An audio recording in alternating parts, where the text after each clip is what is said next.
Item ಯಾವುದೇ ಇರಲಿ try ಮಾಡಿ ಆಚಿ ಚಿಕನ್ ಮಸಾಲಾ.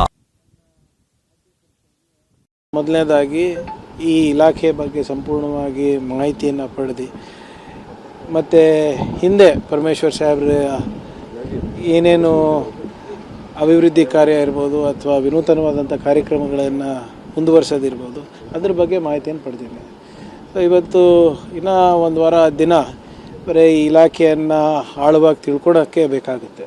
ಆದರೆ ಇವತ್ತು ಬರೀ ಬೆಂಗಳೂರು ನಮ್ಮ ಅಧಿಕಾರಿಗಳಿಗೆ ಮಾತ್ರ ನನ್ನ ಭೇಟಿಯಾಗಿದೆ. ಯಾಕಂದರೆ ಇದು ಭಾಳ ದೊಡ್ಡ ವಲಯ ಇದೆ. ಇದು ಅವ್ರಿಗೆ ಭಾಳ ಸ್ಪಷ್ಟವಾಗಿ ನಮ್ಮ ಡ್ರಗ್ಸ್ ಬಗ್ಗೆ ಇರ್ಬೋದು, ಮತ್ತು ಮಹಿಳೆಯರ ಸುರಕ್ಷತೆ ಬಗ್ಗೆ ಇರ್ಬೋದು, ಮತ್ತು ವಿಶೇಷವಾಗಿ ನಮ್ಮ ಟ್ರಾಫಿಕ್ ಸಮಸ್ಯೆ ಏನಿದೆ ಈ ನಗರದಲ್ಲಿ ಅದ್ರ ಬಗ್ಗೆ ಮಾಹಿತಿನೂ ಪಡೆದಿದ್ದೀನಿ, ಕೆಲವು ಸಲಹೆ ಕೂಡ ಕೊಟ್ಟಿದ್ದೀನಿ. ಸೊ ಇದನ್ನು ಕಾರ್ಯರೂಪಕ್ಕೆ ತರೋಕ್ಕೆ ಮುಂದಿನ ದಿನಗಳಲ್ಲಿ ಯಾವ ರೀತಿ ಎಲ್ಲರೂ ಸ್ವಲ್ಪ ನಮ್ಮ ನಗರದಲ್ಲಿರುವಂಥ ಎಲ್ಲ ಸ್ಟೇಕ್ ಹೋಲ್ಡರ್ಸ್ ಇರ್ಬೋದು, ನಮ್ಮ ಕಂಪನಿಗಳಿರ್ಬೋದು, ನಾಗರಿಕರಿರ್ಬೋದು, ಸಾಕಷ್ಟು ಥಿಂಕ್ ಟ್ಯಾಂಕ್ಸ್ ಇದೆ, ಅವ್ರ ಜೊತೆ ಇರ್ಬೋದು, ಅವ್ರ ಜೊತೆ ಎಲ್ಲ ಚರ್ಚೆ ಮಾಡಿಬಿಟ್ಟು ಒಂದು ಉತ್ತಮ ರೀತಿಯಾಗಿ ಹೇಗೆ ಜೊತೆಗೆ ಸೇರಿ ಕಾರ್ಯ ನಿರ್ವಹಿಸ್ಬೋದು ಅಂದ್ಬಿಟ್ಟು ಇವತ್ತು ಚರ್ಚೆ ಮಾಡಿದ್ದೀವಿ. ಪ್ರಮುಖವಾಗಿ ರಾಜ್ಯದ ಜನ ಶಾಂತಿ ಸುವ್ಯವಸ್ಥೆಗೆ ಪ್ರಮುಖವಾಗಿ ರಾಜ್ಯದ ಜನ ಹೊಸ ಗೃಹ ಸಚಿವರಿಂದ ಶಾಂತಿ ಸುವ್ಯವಸ್ಥೆ ಸಂಬಂಧಪಟ್ಟಂತೆ ಏನನ್ನ ನಿರೀಕ್ಷೆ ಮಾಡ್ಬೋದು ಸರ್? ನೋಡಿ, ನಾನು ಹೇಳ್ದಂಗೆ ಇನ್ನೂ 24 ತಾಸು ಆಗಿಲ್ಲ, ಇನ್ನೂ ಕಲಿಯೋದು ಭಾಳ ಇದೆ ನನಗೆ. ಬಟ್ ಒಂದು ನಾನು ಆಶ್ವಾಸನೆ ನೀಡಲಿಕ್ಕೆ ನಾನು ಬಯಸ್ತಾ ಇದ್ದೀನಿ ನಮ್ಮ ಜನರಿಗೆ. ಕಾನೂನು ಎಲ್ಲರಿಗೂ ಒಂದೇ, ನನಗೂ ಒಂದೇ, ಅವರಿಗೂ ಒಂದೇ.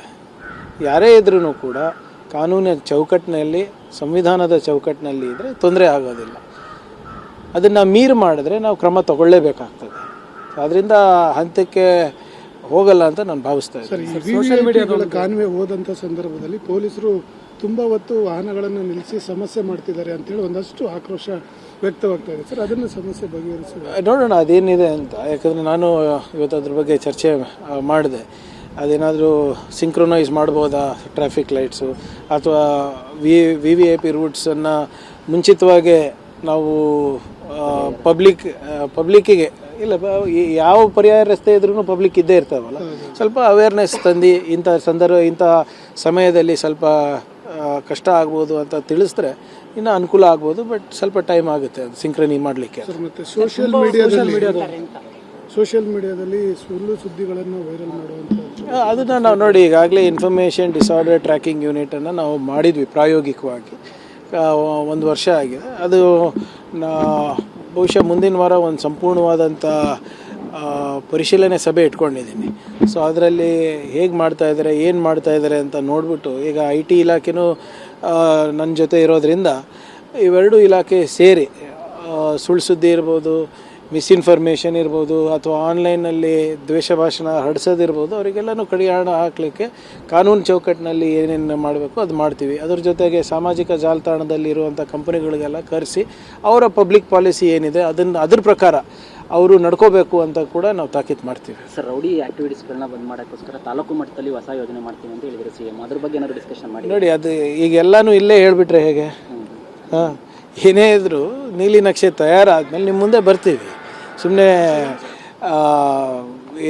ಬಂದು ಕ್ಯಾಮ್ರಾ ಮುಂದೆ ಇಲ್ಲಿ ಡಿಪಾರ್ಟ್ಮೆಂಟ್ ಏನು ಮಾಡ್ತಾಯಿದೆ, ಸರ್ಕಾರ ಏನು ಮಾಡ್ತಾಯಿದೆ ಅಂತ ಅವರಿಗೆ ಹೇಳ್ಕೊಡೋದಲ್ಲ ಅಲ್ಲ. ಯಾರು ಕಾನೂನು ವಿರುದ್ಧವಾಗಿ ಚಟುವಟಿಕೆ ನಡೆಸ್ತಾ ಇದ್ದಾರೆ, will put up a blueprint and will come before you.